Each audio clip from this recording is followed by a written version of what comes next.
So have you worked with a lot of autistic people before?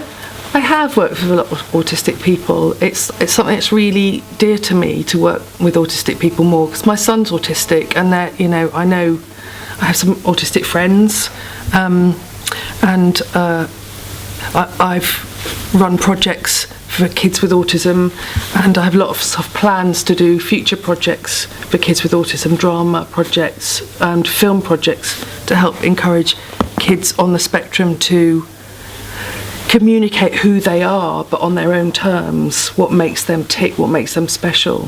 Why do you ask, Spencer? Well, because I'm autistic myself, and got Asperger's mainly, and I was curious. How did you find out that you were autistic?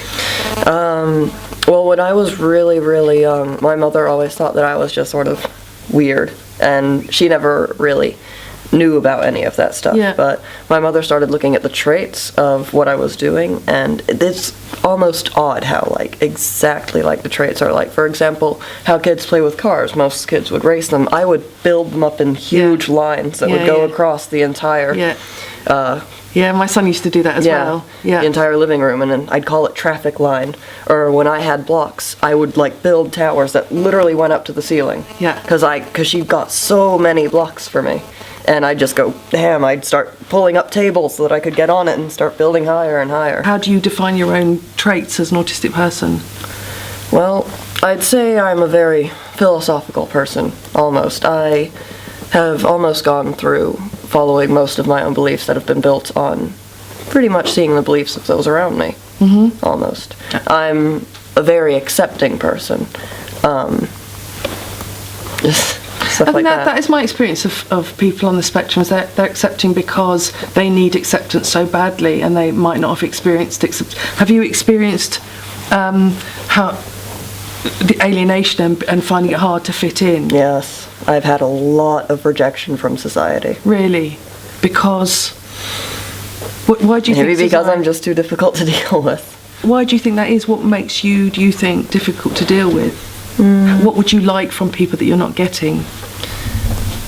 Well, it'd be a pretty audacious comment to say acceptance or understanding, because it is very difficult to understand someone, and I understand that I am very difficult to understand, but that don't mean I'm going to make it any easier for them. What makes you proud to be autistic? Autism is just another label. It's not something that you have to see yourself as having a syndrome. I've more or less had it be just one of those things that define my characteristics. Does it make you special, would you say? Definitely, but everyone's special for something. Everyone is special, and everyone is different. This is what we do believe in, certainly in this organisation. But in terms of how you see yourself, how you see your own being special? I would say I'm probably pretty bad at being empathetic. As in, as much as I find it, as in I want understanding, I find it pretty difficult to understand other people who have had different experiences from me. As in, I'm not going to exactly reject it. I'm very accepting towards it, but I find it very difficult to understand almost. It is interesting to keep up to date, to have a look at what people are saying. But there's so many theories. One of the ones that I struggle with, and whenever I see it on any articles, is around healing and curing, and wanting to find a cure for autism, which means that effectively people with autism. That's like a cure for emotion. I know. Or personality. Yeah, and it's like trying to wipe a trait of humanity off the face of the earth, which I would never ever support that at all. Like trying to find a cure for happiness.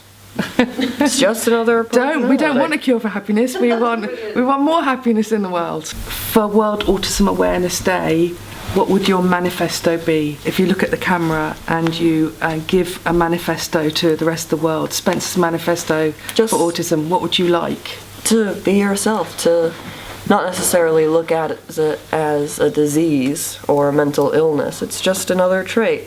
It's just another label for what makes you who you are.